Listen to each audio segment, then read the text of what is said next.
Leo tunapoadhimisha sherehe ya Kristo Mfalme, tunafika mwisho wa safari nyingine ya mwaka wa kanisa, mwaka ambao umekuwa na machozi yake, furaha zake, mapambano yake na baraka zake.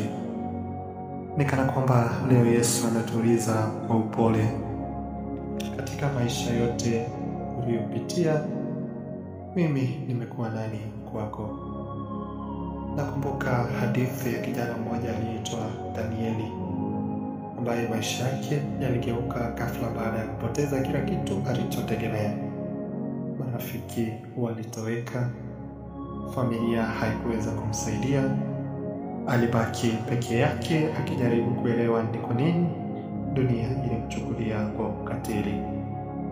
Siku moja akiwa amekaa kanisani, akiwa amechoka moyoni, alimuona msuluhishi akimlilia msalabani, lakini macho yake ni kama yalikuwa yanamwambia, hapa mimi ni mfalme wako, si mfalme wa nguvu na utajiri, bali wa moyo uliovunjika, wa waliopotea, wa wanaohangaika.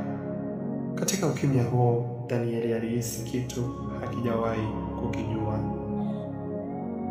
amani isiyoelezeka, upendo ambao haukuhitaji masharti, ufalme ambao haukuanza kwa mawe na taulo ya kifalme, bali kwa moyo wa kutoa maisha.